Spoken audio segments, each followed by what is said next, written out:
So if you could be here around 9, that would be great. Okay? Well, listen here. Hello, and welcome to 90 Day Fiancé Okay. I'm Mr. O, and today, Miss H and I will be discussing Season 5, Episode 9 of Before the 90 Days. In this episode, Benjamin tells us a nonsense story about a train, Memphis has more demands for Hamza, Gino might be the worst person we've ever covered on this podcast, Mike has a question for Ximena, and we probably say goodbye to Caleb and Alina. If you like what you hear, please give us a 5-star rating and subscribe.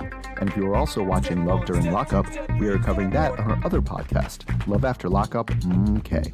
All right, thanks for listening, stay safe, and enjoy. Hello, Mr. O. Hello, Miss H. How are you today? I'm doing a little better this week because my semester ended last week, which is always the longest working part of the year. Like, I always am behind in grades and have to grade 1,000 things and then get all the, people being like, I know this was due in November, but I just need this for a C. And Yeah, I don't miss that. Yep, I do not miss that. I mean, I missed it by a couple weeks, but I don't miss that.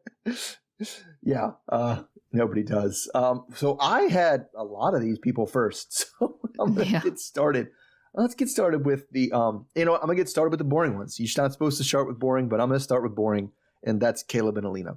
Uh-huh. Because it was mostly just them having the same conversation. But, since she did get fired, seems like we've put this on the fast track and we've fast forwarded quite a bit. So there's only like 2 days left for them to be alone in Turkey. So he says that he wishes there was more time for them to go together because, he's still in his, I just need to feel things out more. She's not all about that, though. She wants to nail down their relationship status. She tells him she's upset about him being too vague, and she just wants to lay it on the ground. Are you even open to having an exclusive relationship? She doesn't want to go home before she knows for sure what their status is, and he just thinks it's too soon to be making any kind of determination or commitment. He says that he's not against committing to her per se, but, he has to make sure he's doing the right thing. He doesn't want to do that. And he ended up saying something like, well, if we had more time, the answer might be yes, which seems like an implication that right now the answer is no. So she should feel good, though, that it's out of respect for her that he's taking so long. I'm doing this because of you, for you, to make sure things are right. Anyway, his final answer basically is, I need more time. So she's not happy where things are. They go back to the room. Caleb says she's created a no for herself by forcing the issue. And, then he ends up sleeping on the couch. And the next day, they're off for a boat ride and some sightseeing, but things are super awkward. Caleb wants to ignore everything and just enjoy the boat ride, but they don't. And then they end up having literally the same conversation over again. However, later, when he's meditating and she climbs over him to get into the bed and he doesn't even move until she's already in the bed, he has a little bit of a different conversation. He kind of tells her that the reason he doesn't want to commit is because he's not sure how into it he is to have to take care of somebody long term. He said he's an independent bachelor who likes not having to worrying about basically anything besides what he wants. So this is not the first time Alina has heard this kind of thing, and she's disappointed because she thought higher of him. So it looks like we're definitely not going to see much more of them because at the end of this episode, they are at the airport. They pack up, and they're at that point where that relationship, when you had a big fight and you're not sure if somebody's joking or not, or you tell a joke and people don't think you're joking and you don't really feel comfortable talking to each other because she says, well, my suitcase is full. Maybe I won't bring your stuff. And he was like, oh, okay, if that's what you feel like. But it was a whole thing. Anyway, she's sad. He's sad that she's sad. And at the airport, before they go to their different terminals, they have one more talk about whether or not they'll even see each other or keep in touch, and it's kind of like blah, blah, meh, I don't know, I want to stay friends, that kind of stuff. So, they both feel maybe like they missed out on something here, and they leave. They get on different planes, and they go.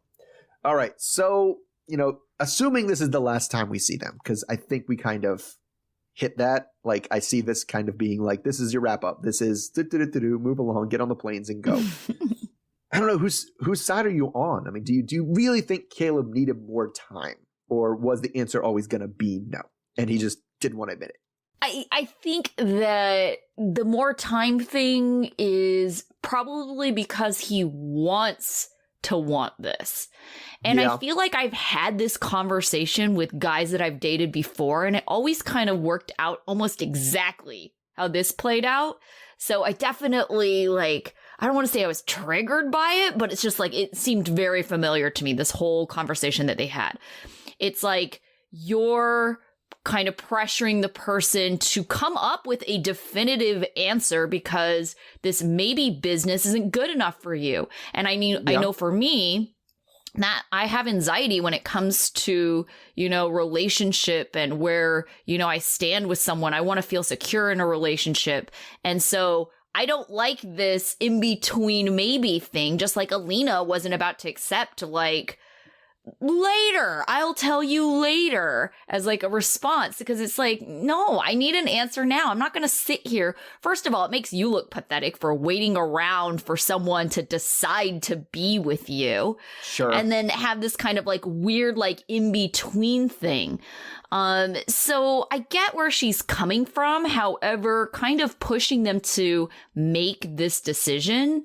It doesn't surprise me that the answer is no, because they're not super sold on it.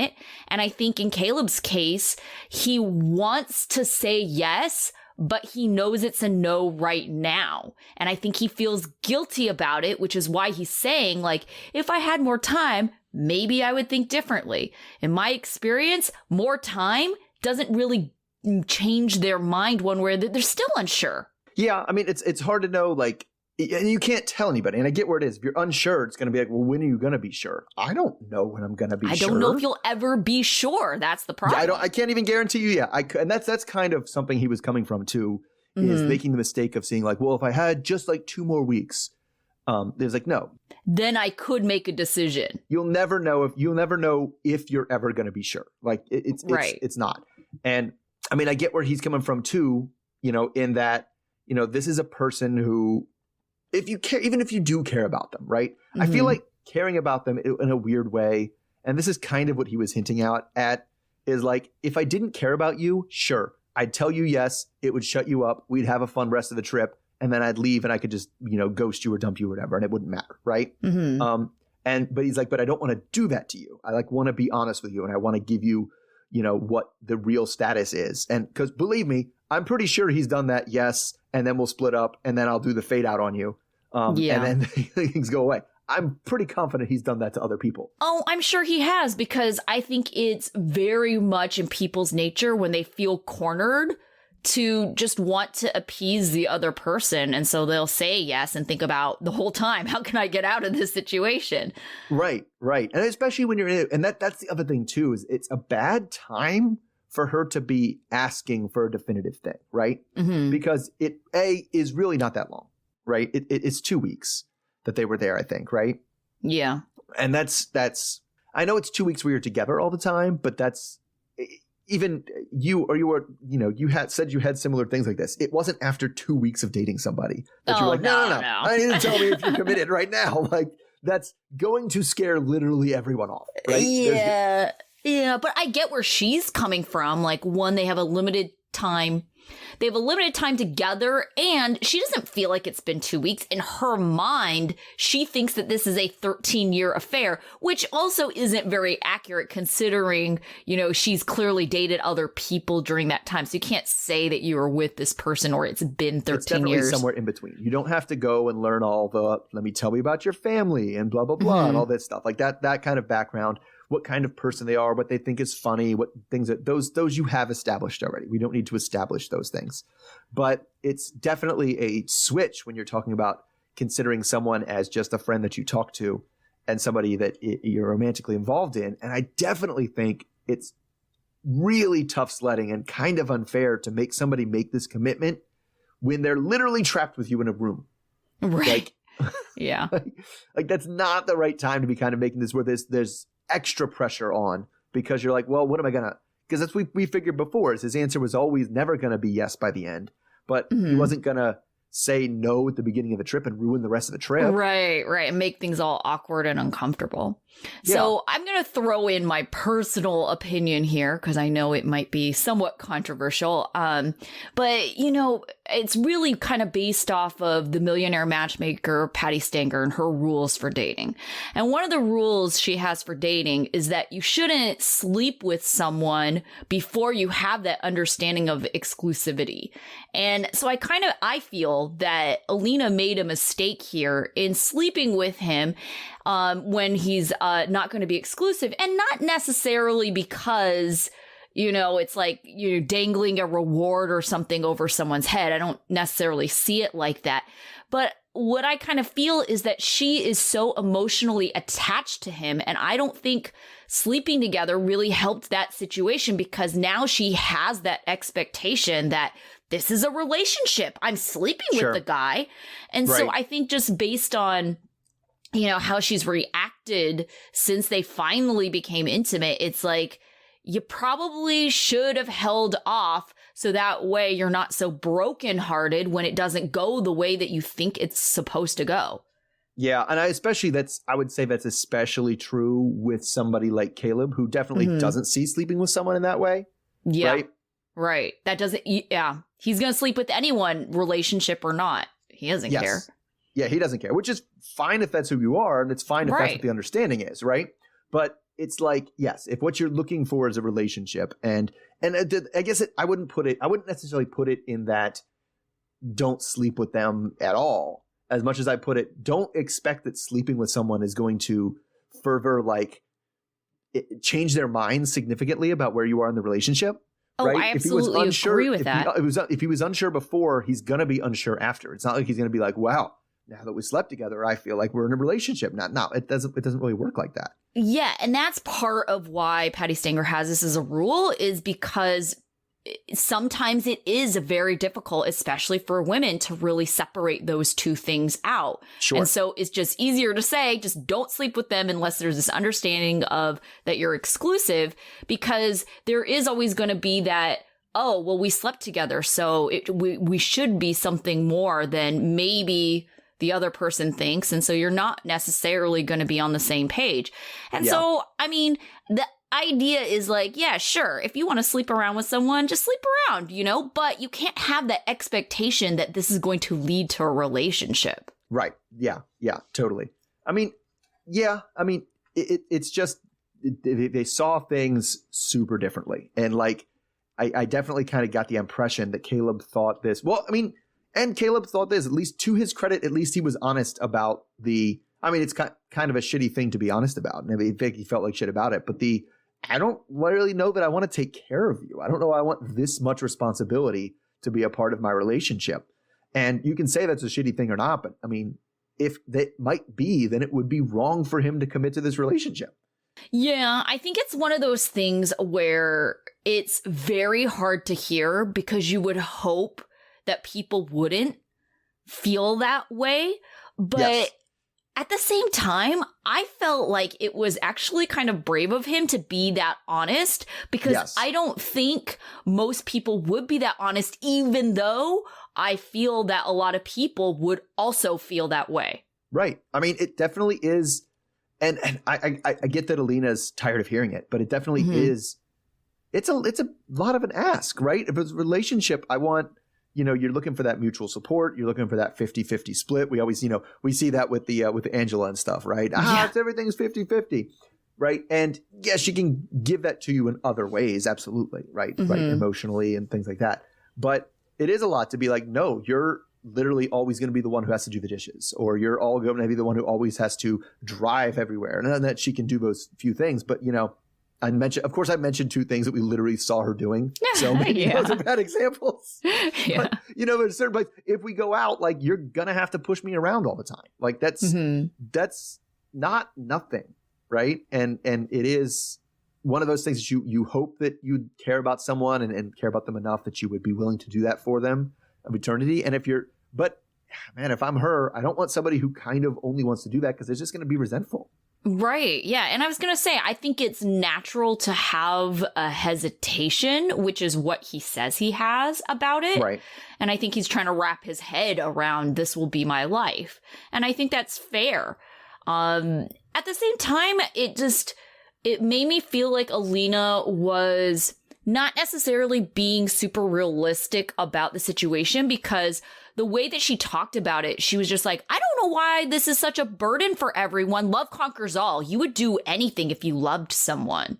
It's like, yes. I mean, yeah. I mean, I would definitely do a lot for a lot of people, right? Right. But that doesn't mean you want to feel like you're obligated to do a lot for a lot of people. Yeah, and I think part of that is, you know, when you think about that situation, like, you know, in sickness and in health, like marriage vows, right? Most of the time people are healthy when they're making those vows, you know, Yes. and then something happens and you're like, okay, so, you know, this wasn't like anticipated.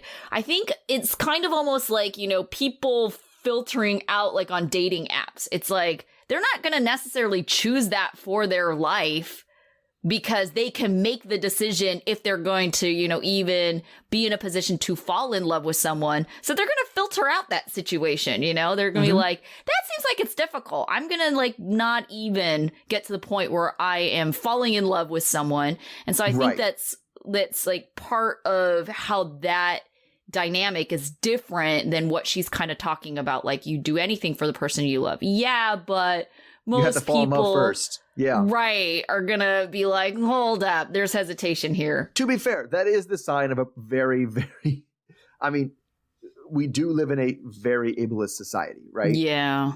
And it is definitely you know, I definitely feel like, especially with the way I'm talking specifically, I'm like, I feel like I'm coming across as pretty ableist, but like whatever people's issues are, right? Whatever the issues they're going to bring to a relationship, for whatever they are, whether they're that, whether it's emotional trauma they have in the past, whether you're still having to weigh, is the drawbacks or the things that are harder worth everything right now, right? Yeah. I mean, whatever they are. Yeah, and if you don't know the person, you don't know if it does outweigh it. Right. It's hard to make that decision. So speaking of not really knowing a person, or even if they are a person, let's talk about Ben and Mohagony. Yeah. Yeah. So Ben is working out his stress since he's feeling betrayed and sad. He feels like he's risked so much, and Mohagony couldn't even muster the effort to meet him. Ben has written a terrible story for Mohagony called The Runaway Train, which is about... He had to steal that from somewhere, right? No, it's so stupid. It's so bad, though. So bad. There's no way he stole that from anyone.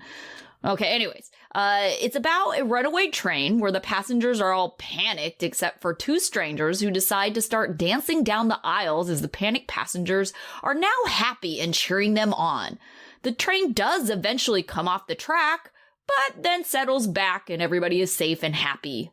And everything is fine. Ben compares their relationship to the runaway train and thinks that he and Mohagony should just dance. Ben is confused because they had planned a life together. Ben calls his friend Jason and tells him that Mohagony stood him up. Jason points out that she didn't meet him and she hasn't messaged him, so maybe she's not real. Ben understands why other people think it's a catfish situation, but Ben is convinced this person is real because of the cerebral and emotional connection he has with them. He believes that God blesses this union, so now he's going to go to San Bartolo and he will give her a chance to meet him at a restaurant. And if she doesn't show up, then he'll know that something is wrong. Jason says that he can't allow her to ghost him and he will have to move on. Ben is getting ready to see Mohagony, which includes having to cover his ugly toes, and he still hasn't received a text from her given his obsessive calls and messages we see. He's trying to give her the benefit of the doubt and truly believes that she's just scared of how serious the relationship is. He gets in a cab on his way to San Bartolo, where he asks the driver for a restaurant recommendation that he messages Mohagony to meet him at. On the way, Ben finally hears from Mohagony, who simply says that San Bartolo is far from Lima. Ben is confused by this message, but interprets it as a good sign that she pretty much didn't tell him to go home or not to come. He heads to the restaurant. He tells us he's been deprived of love, so the taste of it just feels so real. 30 minutes after the meeting time, Ben is feeling like yesterday, where he was stood up at the airport. Ben hasn't even heard from her and says he would at least tell the person if he was running late.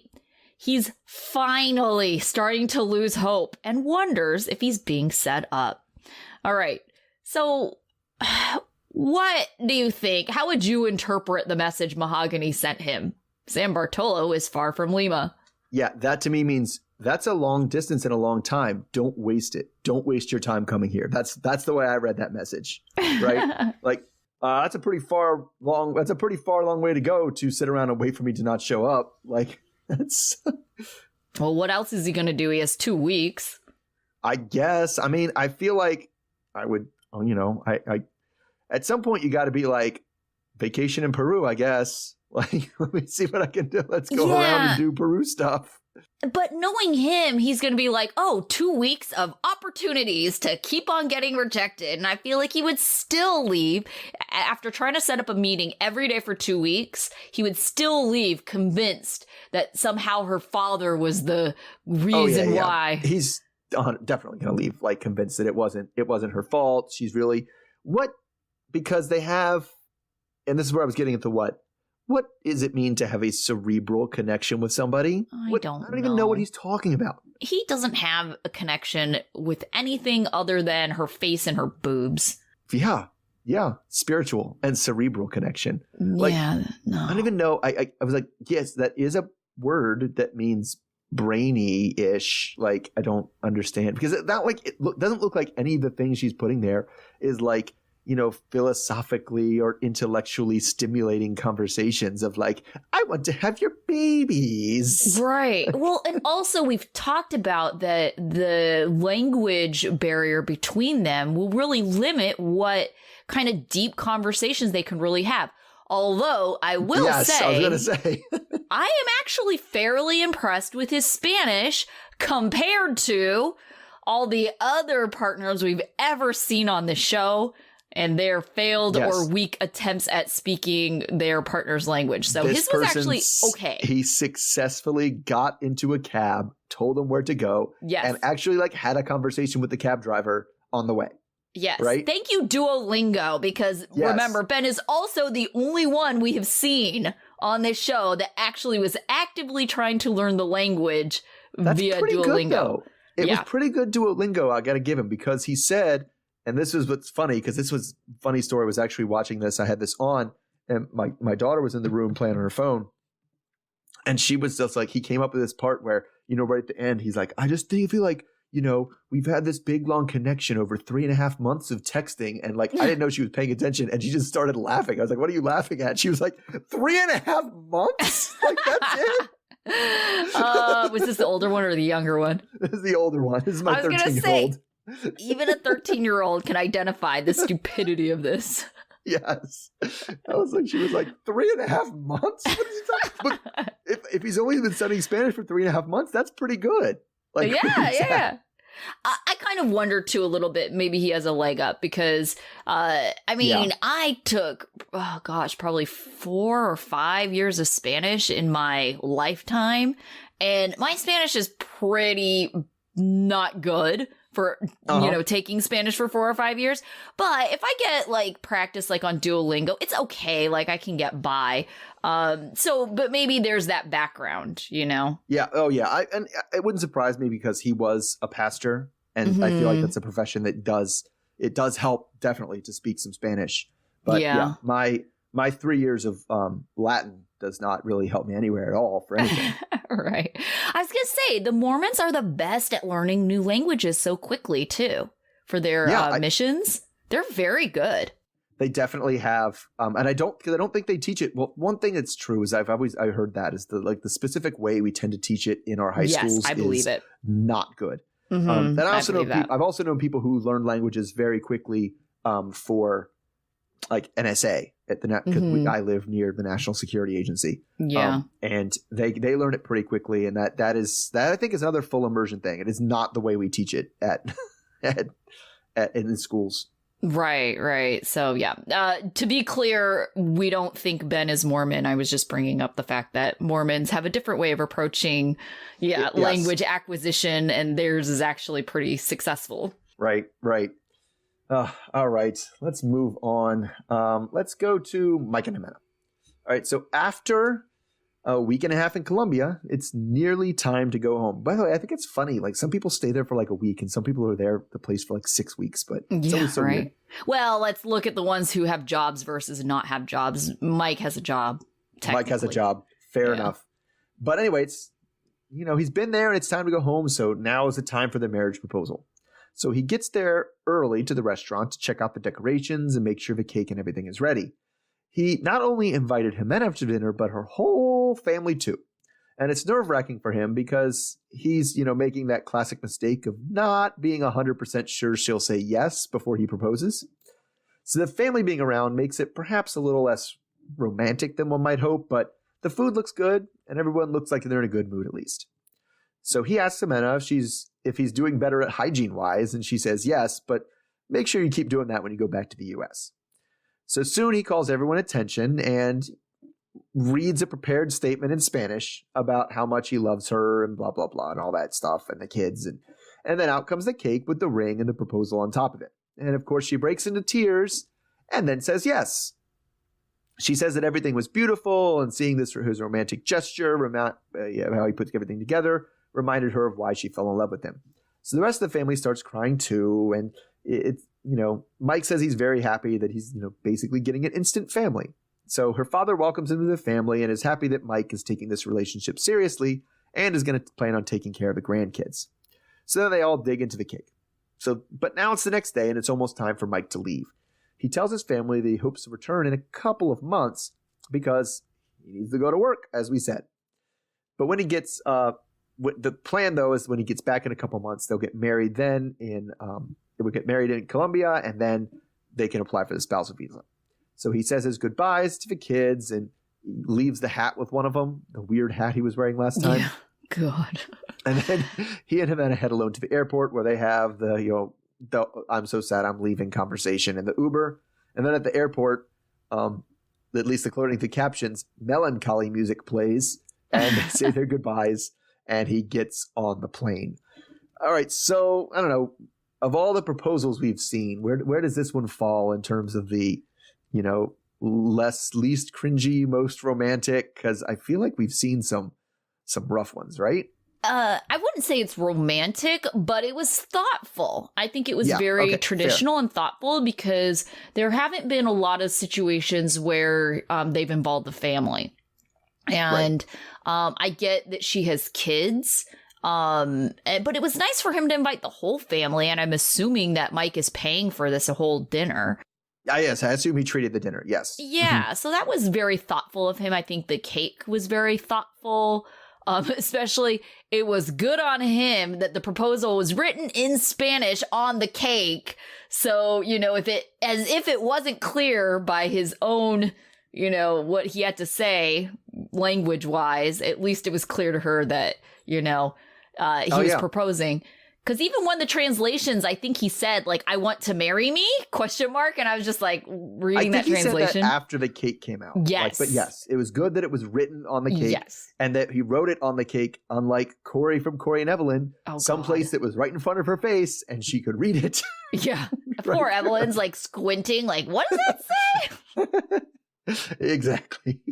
Oh, goodness. Yeah, even when he came back and, like, did it again on the boat, the speedboat, what does that it was say? still like, wait, what does that banner say? It's like, come on, Corey.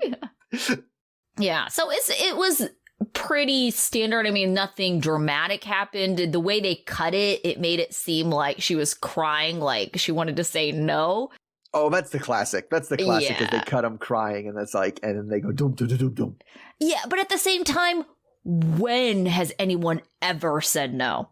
On this show? Yeah, on this show. No one's ever said no. Even though fighting against tremendous odds, they probably should say no. No one's actually ever said no on this show. I mean, I would say even regular marriage proposals, like, you got to be 99.9% that say yes, right? And then even if they don't want to, and then later in private are like, listen. Right. Yeah, especially when it's in front of your family. Oh my goodness. Yeah. Yeah. I feel like that's definitely the move for marriage proposals, is to say yes immediately and then later on be like. Right. And hey. I feel like we've kind of thrown that out there as a potential strategy because it is interesting to me. We have had a couple proposals on this show where they have quietly broken up, like right after the tell-all or something, you know, where you're kind of like, oh, okay. Well, I mean, that's the classic, like the Bachelor move, right? Bachelor, Bachelorette. They never get married, but they always like propose at the end, right? Like there's all kinds of reality shows where that happens. And you're just like, yeah, I remember how we got engaged on TV. No, we didn't.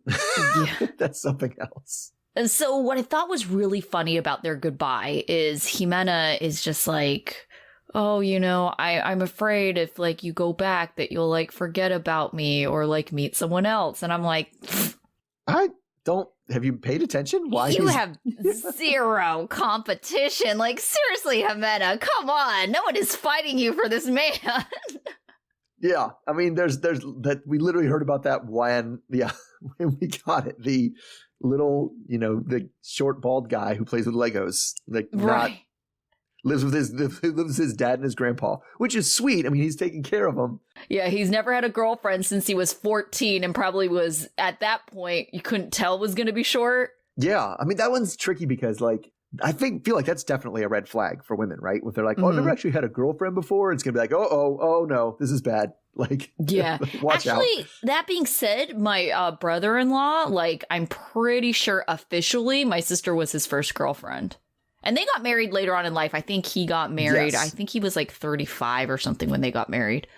Yeah, that's different than when I got married to my first girlfriend when I was like 24. So that's a little bit different there. And I think the difference was that he wasn't looking for a girlfriend. Like he was fine not having a girlfriend. Whereas Mike seems to be actively trying and unable to get any girlfriends.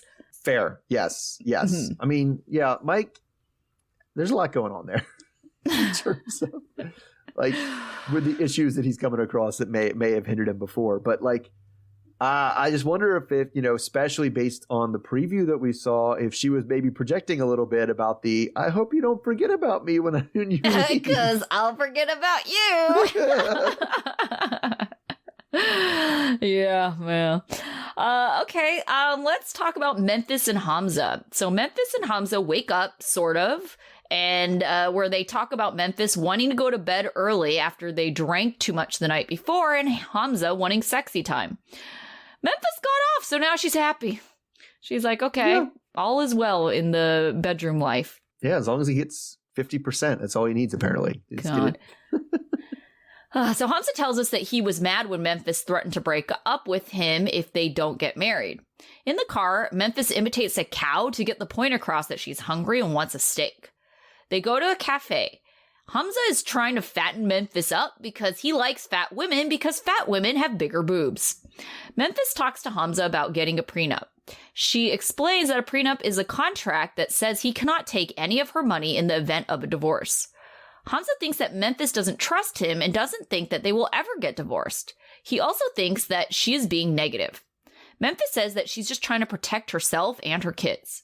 She says that if he doesn't sign, they won't get married.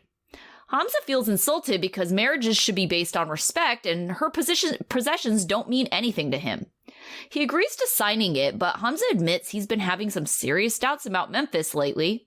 Memphis says, big commitment in marriage, and asks if he's ready. And Hamza says yes, but kind of hollowly. Hamza is quiet, and Memphis asks what's wrong, and he says nothing. At the embassy, Memphis goes in by herself. Hamza waits by the car, and he tells us that he's upset that Memphis asked for a prenup and sees him as greedy. Memphis comes back an hour later with the paperwork and says she's nervous and scared because she just wants things to work. Memphis is frustrated by Hamza's demeanor because he seems frustrated. Memphis asks what the plans are for the wedding, and Hamza says it's a surprise. Memphis doesn't like that it's a surprise because he doesn't seem to plan things out right.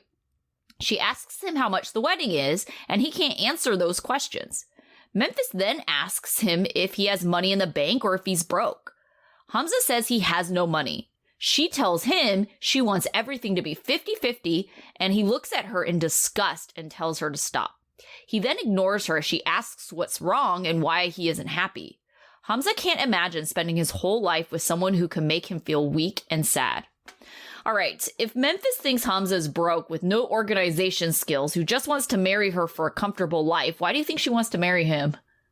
I don't know why she wants to marry him, because she seems to not like him very much, but also be the one who's more invested in the marriage. Yes. Like, and I feel like he's definitely getting that message.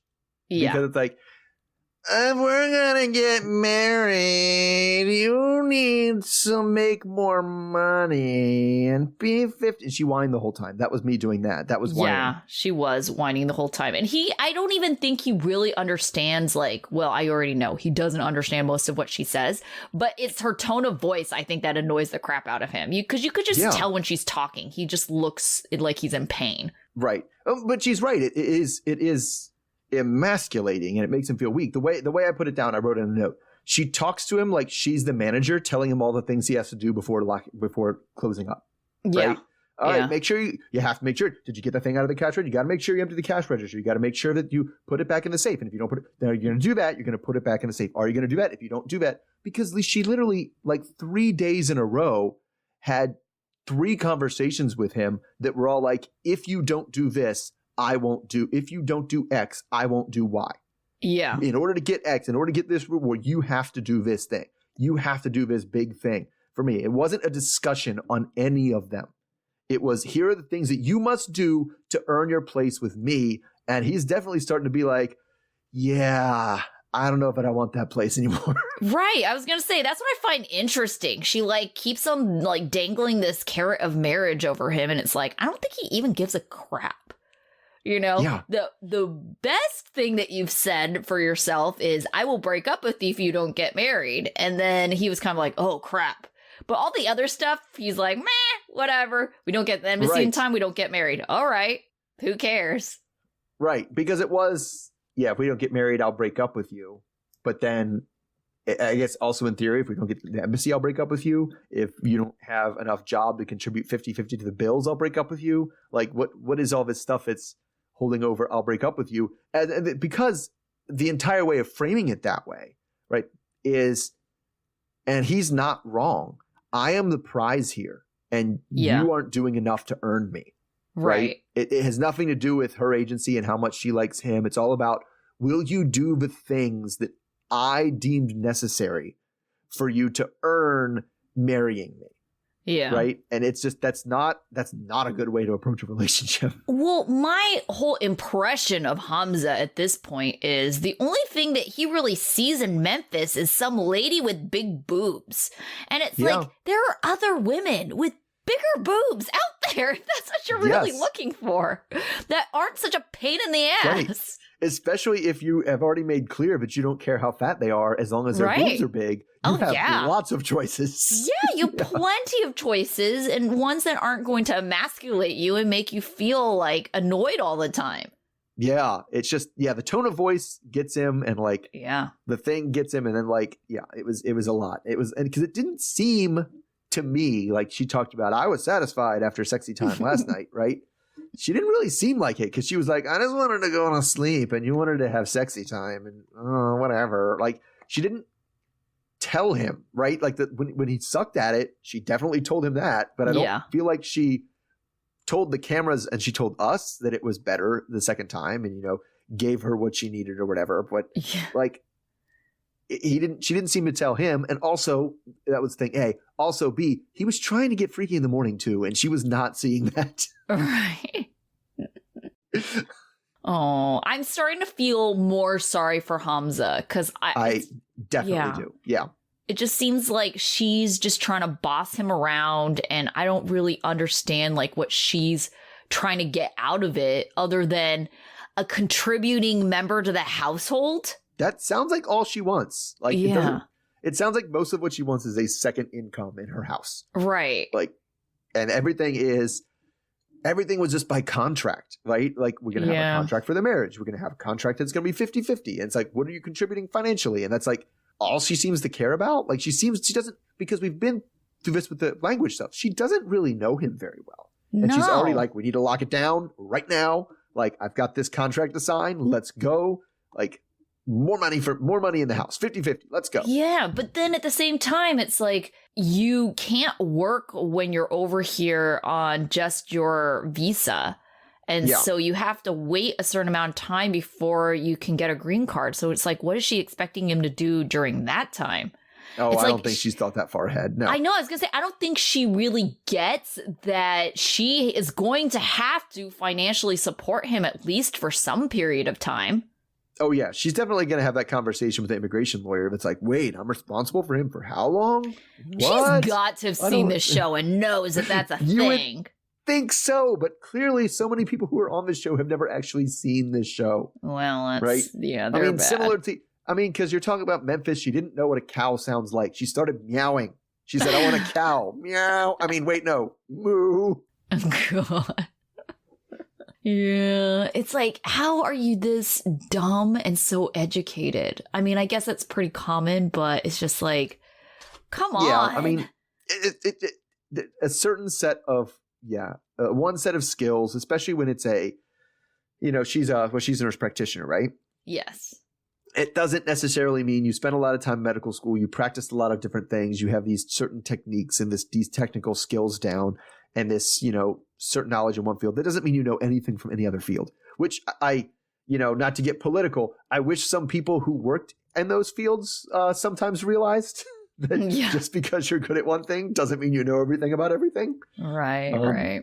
But it's just, it's pretty bad. But you know what it's not as bad as? Is Gino. That's what I have left. So bad. Very, very bad. I hate this man so much. I know. They really set us up. I know. Being like, oh, this guy, and she might be abusing him. And it's like, oh, no. Yeah, I never liked him. Just not based on anything he did, but just him. I'm like, ugh. Yeah, I would want to hang out with him. But now I actually just I have a visceral reaction to him. I hate him. And him and Jasmine are actually the couple that appears on Discovery Plus. And so after I was watching it, I was like, oh! And I wanted to throw something at my TV. I was like, ah, cannot look at his face. All right. So anyway, let's not hesitate. We'll get to exactly what he did here. So we start off right where we left off. They're sitting at the breakfast, and Gino tries to tell Jasmine that, what? No, I didn't send any nudes of you, but that's for darn sure I didn't do that. But then she shows him the screenshot, and he was like, oh yeah, that. No, that was just to rub it in as to how hot you were. That does not make things better. No, it doesn't. Stupid.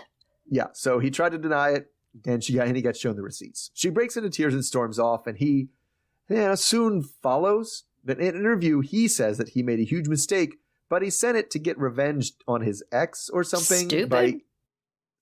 He literally said the word revenge. We're like, this is usually called revenge porn. And he's like, I just sent it for revenge. Yeah, okay. Stupid. To show her how amazing his new girlfriend is. So anyway, Jasmine is somewhere else that he can't find her, and she's looking at more of the screenshots that the ex is sending. There's no more pictures, but definitely a conversation that he did not want Jasmine to see, where he was talking about how crazy she was and jealous she was, and also she's napping right next to me. So she says now she's made up her mind, and Gino isn't the guy for her. He's a terrible person, and she's going to go back. She's done with him, but she wants to confront him in the room first. So then comes the big fight. So he tries to do that thing where you're just like, all right, I'm in the wrong here, so I'm just going to sit here and take it, and I'm not going to say anything, and maybe it'll go away. But then Jasmine is kind of like me. When somebody does that, it just makes you more mad the more they don't talk to you. Anyway, so she was mad. She's not just mad about the news. She's mad about how he was texting his ex, and it was specifically texting things that she's insecure about. Yeah. Right? She's like, I feel like I might be too crazy and controlling. And he's like, she's crazy and controlling. She starts packing up her stuff in a plastic bag and, plans on getting her own room. And then while she's doing that, she just is in the bathroom packing up her stuff, except for one thing. She goes to the door and chucks the electric toothbrush out of the dirt. So she starts yelling at him on another thing, which really offended her. And that's about him spending money on sugar babies, which at that point she says that he seems to start getting visibly angry.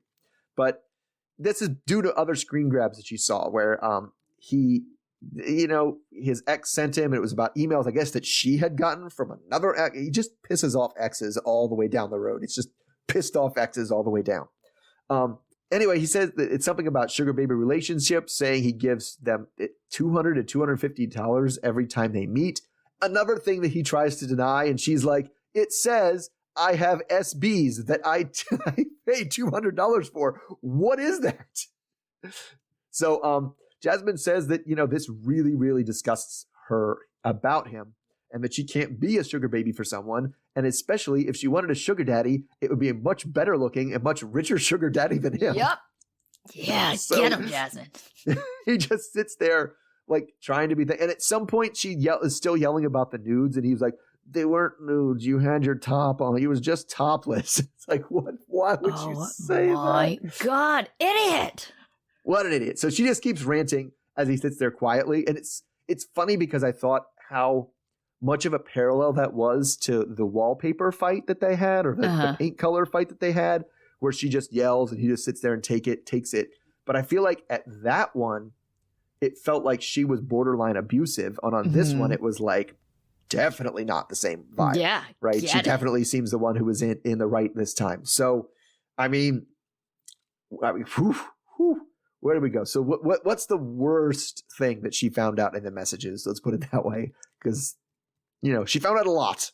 Okay, I think the worst thing was the nude, because, and especially the thing that disgusted me the most was the fact that Gino somehow seemed to think it was okay because he was trying to rub it in to his ex that his current girlfriend is hotter than her. That whole that was just like, ew, you are a disgusting piece of shit. Doesn't even make any sense. It doesn't make any sense at all. It was so terrible. But I think honestly what sent Jasmine over the edge wasn't necessarily the nude, even though it did, you could tell, like, because she started crying immediately. Well, that's just such a violation that it's going to make you cry. Of course. Yeah. And, and to be honest, I was a little surprised that she got that upset because she seems kind of an exhibitionist. Doesn't she? She kind of comes across as like, look at me, look at me. Oh, yeah. But it's when you lose control over your own body. Oh, sure. Like that's, sure. Absolutely. Like, yeah. But I think, because at one point she said, like, I will never forgive him. And it was after she saw him talking shit on her over the message. And I think that's what got Jasmine. Because she's like, this guy's a liar. Like, he's like laying next to me, talking shit on me. To his ex. His ex. Right. Which, and then that doesn't even go along with his whole like narrative. It's like, you're trying to rub it in that this girlfriend is hotter than you. But at the same time, you're also trying to tell your ex that the same hot girlfriend that you're supposed to be jealous of is crazy. And it's just like, that doesn't make sense. Are you trying to get with your ex, or are you trying to make your ex jealous? Because those things don't go together. Why? I don't understand trying to make your ex jealous outside of trying to get back with her. Right. Like, it doesn't, I don't get that. It doesn't make any sense to me. And it does seem like that. Oh, look at this crazy hot woman. And also, I'm not even supposed to be talking to you because he's crazy jealous of my exes. It's just, I'm going out of my way to show this stuff to you. I don't know, but whatever it is, he's a 1,000. We didn't think he was unskeevy before, but he's 1,000% skeevier now. And I don't buy anything he says about the other stuff. Like when he talks about the sugar babies, I don't believe that either. I believe he's hiding some stuff there too still. Oh yeah, because you could tell he did not want to talk about it. And then the producers were asking him like in the interview to talk about the sugar babies. And you could tell he did not want to talk about it. No. Oh. It's so disgusting to me. But you know what's more disgusting to me is he didn't even attempt at any point to try apologize. He basically, every time like he would try to like come up with like a dumb reason for his actions. Yes. Yeah. It was a justification. But yeah. But I mean, like the sugar babies, they asked him, like, because he was very clear. We went to dinner.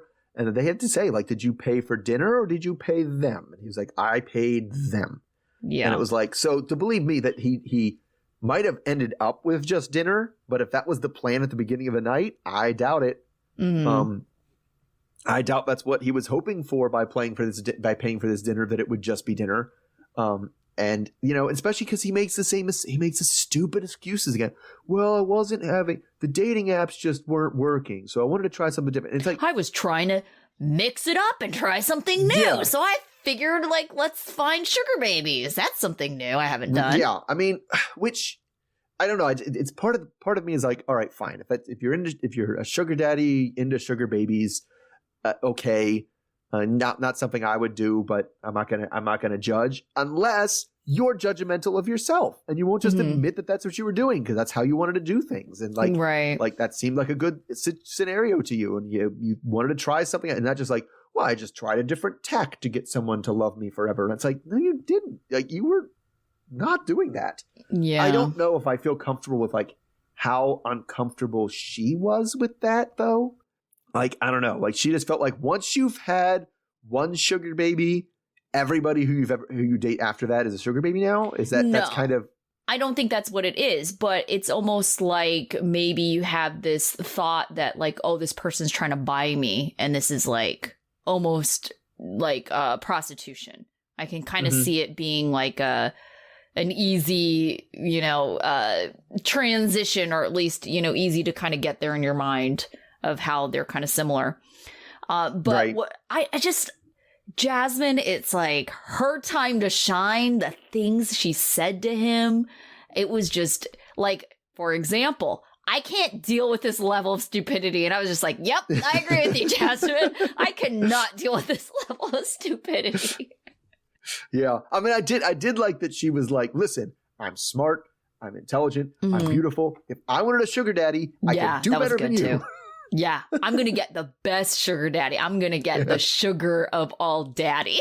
So I was like, yeah. Right? But it makes sense too, because I think that's kind of where it was, especially when she saw like I get $250 a pop, whatever, when my sugar babies go out. And like, then it comes full circle. What did she throw out the thing? What's the one thing he damn bought for her? Yeah. A friggin' electric toothbrush. Right. Right? And it's kind of like, well, this is where I am on your status of things. I'm electric toothbrush on this. Right. It also makes me like wonder, because she called him a liar, but I think he might be pathological because, at the beginning of the season, trying to make it seem like he hasn't been with anyone for the last 13 years since his ex. It's like, well, then why is this ex like just kind of more recently in this picture? Why are we hearing about these sugar babies? Do you think this sugar baby situation happened 13 years ago? Because I'm going to go out on a limb and say no. No, it did not. And it just, like I said, it just seems like he has, heretofore unheard, like, trail of exes that are just like completely bonkers on this guy. Right. And so, which should be a red flag, but it also comes down to, they made Jasmine look crazy. They earlier in the season because it was stuff about his ex, right? Oh, you mentioned your ex picked the paint colors of this room. I can't believe it. And I kind of wonder, how much did she know about that ex and what has been going on there? Well, okay, but at the same time, also in like defense of her looking crazy, she went crazy over that random hostess at that restaurant. So I genuinely believe that she is crazy jealous when it comes to other women, but I don't know. It's kind of one of those things where it's like, in this situation, she had every right to be, but it's not always like that. So she can't always like justify it, because I know she's going to bring that into her next relationship, because she's starting to, see a pattern here with all the people that she dates. And so I know in the next relationship, she's going to do the exact same things that she did with Gino. And she's going to be like, all men cheat. Because didn't she say that too? She's like, all men cheat. All men do this. And it's like she keeps on dating these cheaters, and it just, validates her thought. And it's sad. I definitely think that she kind of in her head was like, listen, I've been dating these cheaters, these assholes. I'm going to date somebody who maybe isn't as good looking and doesn't have as much going for him and isn't as desirable of a catch, because that's going to be more secure, and finds out, oh no, he's a cheating asshole too. So like, I did that once. Okay, so when I was like in my mid-20s, I was like, oh, like dating all these good-looking men, and they all end up being like such jerks. And so there was this guy that like wasn't so good-looking, and I'm like, you know what? I'm gonna give this guy a chance because it's like, well, maybe it's just because like I'm just trying to date these hot guys. So I date right. this, You think the hot guys have all these hot women throwing themselves at him, and that's why they end up cheating and being jerks or not having to care because they have their pick of whoever. Right. Yeah. So I'm like, you know what? I'm gonna date a mediocre looking guy, and like hopefully he'll be like, well, I wasn't even hopefully. I'm like, yeah, he's probably gonna be a nice guy. Like I need to date a nice guy for a change. I ended up dating this mediocre looking dude, and he ended up being just as big a jerk as anyone else. And so after that, I was like, forget it. I'm just gonna date the hot guys. At least I have something nice to look at. It might as well be a hot jerk. Yes. Well, that's what it is. It's like cheating doesn't really have all that much to do with, what people think it does. It's not about being horny and like, oh, my penis couldn't be controlled, and so I had to cheat. And, there was all these hot people, and she's hotter than me. And it has nothing to do with how hot they are. It has nothing to do with how hot the thing is. It's just, it's a personality thing. And like anybody else, you can be good looking, bad looking, in between, and have. But at the same time, don't you think better looking people have more opportunity?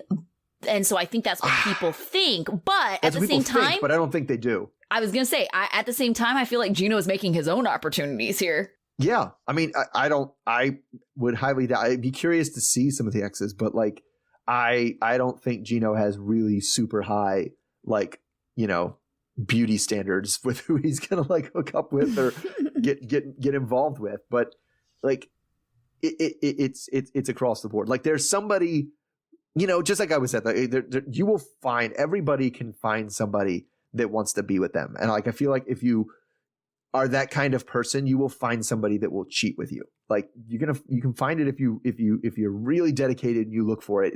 It's not necessarily, because I do think that, I do feel like that. I do feel that most cheating is mostly intentional, right? I don't buy the accidental cheating. Oh, well, this hot woman's boobs just fell right into my lap. Oh, look at that. Oh no, right? It's definitely something that you have to be an active part of. It doesn't happen to you when you cheat on somebody. All right, so we didn't hear from Ella and Johnny, so based on everyone else, who was your student of the week? Mike, I guess. I don't know.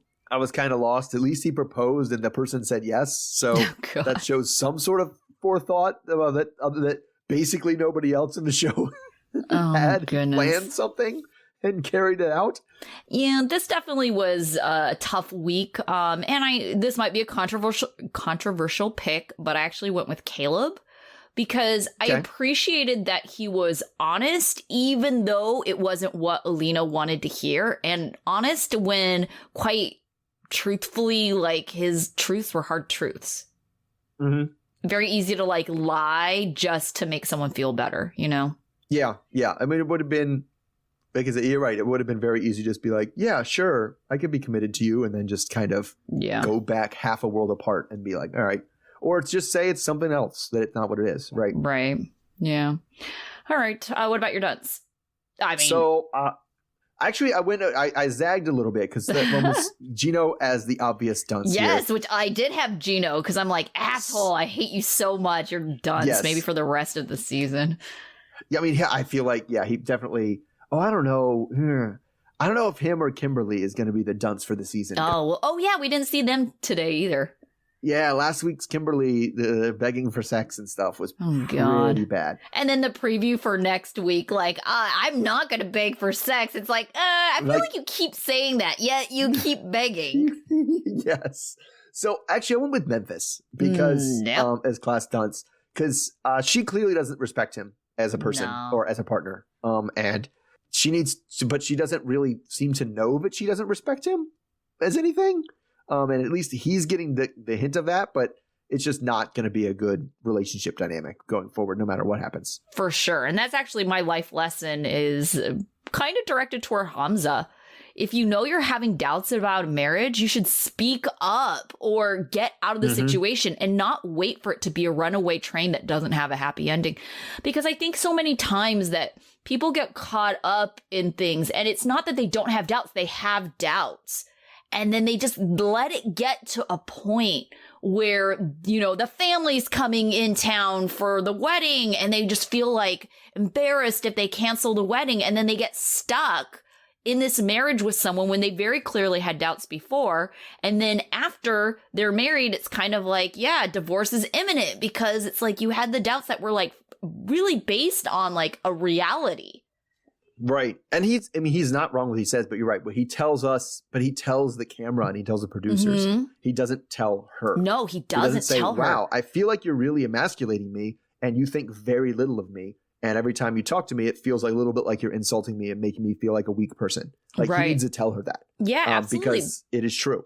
Yeah, and quite honestly, what's the worst case scenario? She says, okay, fine, we're not getting married this time, we're broken up. That should say something about your relationship then. If the other person isn't willing to work on it, like they're never going to be able to work on it when you're married either. So why are you trying to hold on to something that's just going to be miserable for both of you? Yeah, it's just they're going through with this marriage and it's just like he doesn't seem to want the marriage and she doesn't seem to like him. And so I don't know why they would do it. God. All right. What about your life lesson? All right. So my life lesson is if you are going to be in a restaurant for an undetermined amount of time waiting for somebody, order something besides water. I know. You have to pay those people. She keeps coming to help you. And did you want any food? No, I'll just stick with the water. Appetizer. Oh my gosh. Plus it's Peru. Peru, the food is so cheap there. Like spend $1, get an appetizer. Come on.